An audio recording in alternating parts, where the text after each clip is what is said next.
In this video, I am trying something new. I'll be presenting a short Koine scripture passage, comparing it to the equivalent modern Greek, doing a quick translation, and finally presenting it in a format for easier memorization. If you're new to this channel, I'm using a modern Greek or Neo-Hellenic pronunciation. For information about why this is the best and most accurate pronunciation for Koine, see the link in the description for this video. So the passage presented here is 2 Corinthians chapter 3, verse 2. A quick bit of background.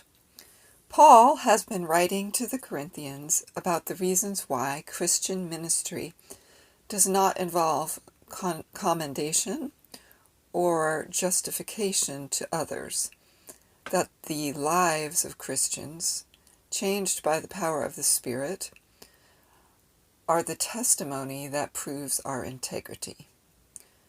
So here is 2 Corinthians in the original Koine, chapter 3, verse 2. I epistoli imon imis este, engegrameni entes cardies imon, Inoskomeni, keani inoskomeni, ipopandon anthropon. Now I'm going to take this verse, phrase by phrase, in the Koine Greek and translate it to English. Then I'll pull up the equivalent modern Greek and compare words and grammar where appropriate. The first words here, I epistoli, mean the letter. I is the, and then epistoli, letter. And you probably notice epistle in English, same word. Imon, our. Imis, you. Este, are, you are. The modern Greek is I epistolimas esis iste.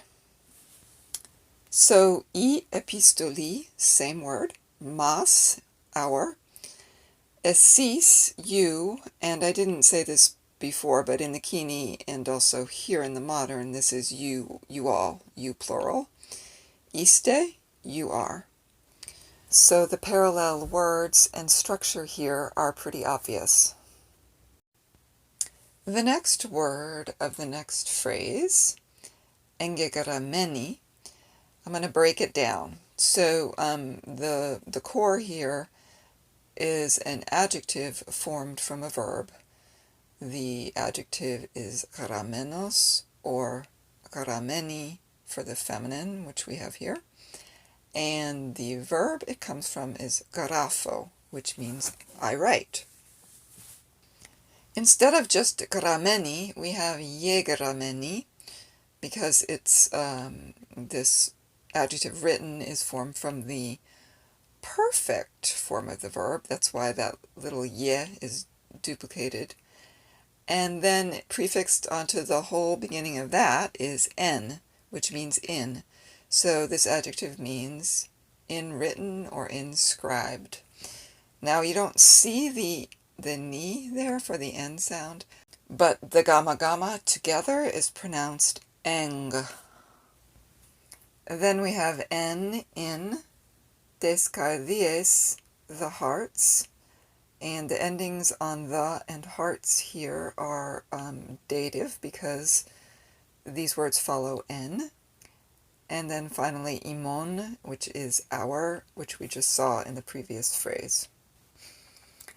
And the modern Greek, katagarameni mesas dis cardies mas.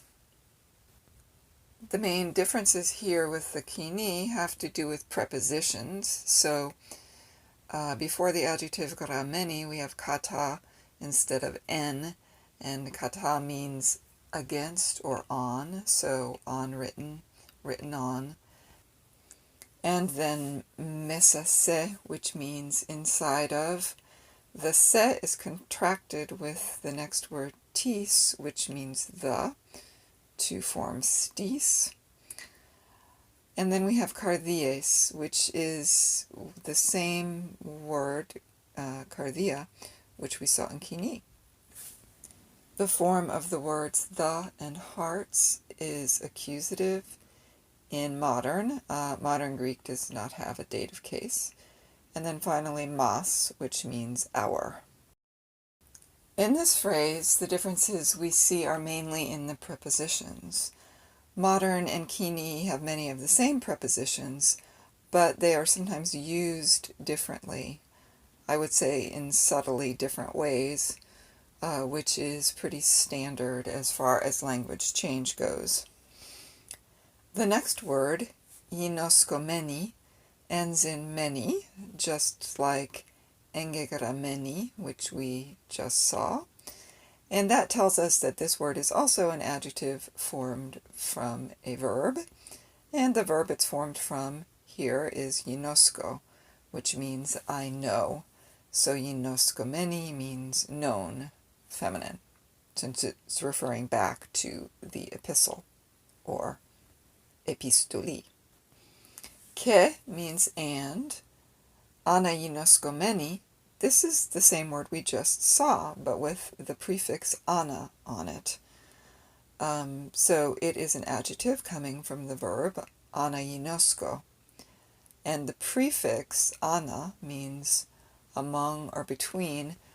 I find it fascinating that ana ginosko means I read, but if you break it down into its parts, it's literally ana among or between, ginosko, I know.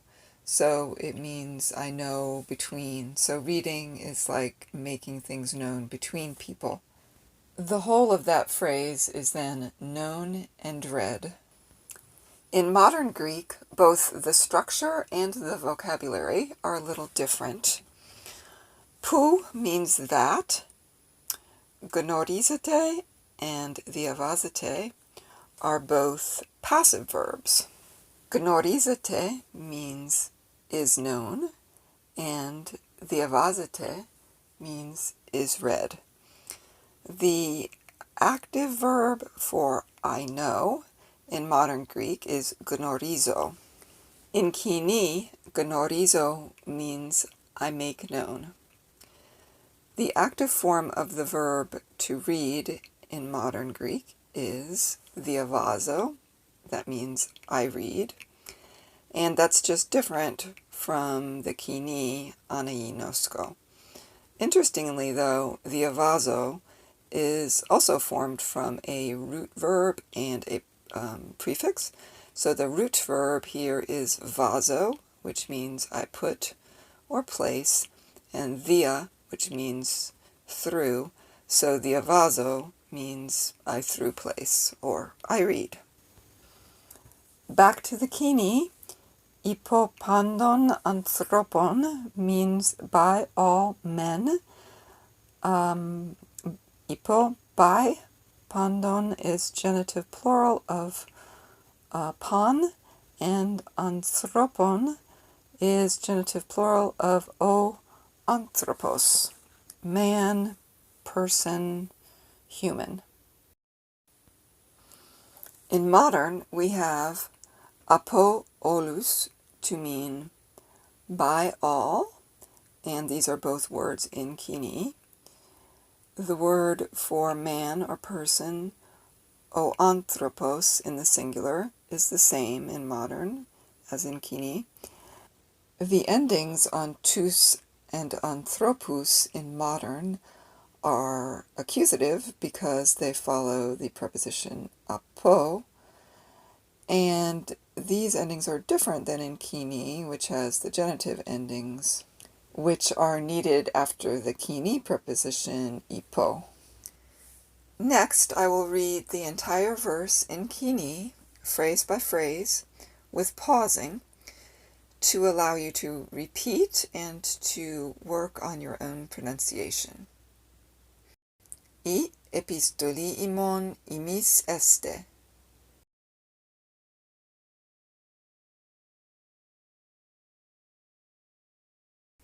engegrameni entes cardies imon,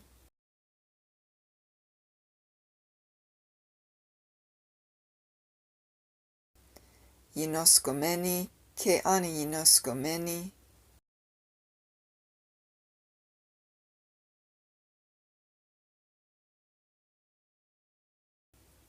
ipopandon anthropon.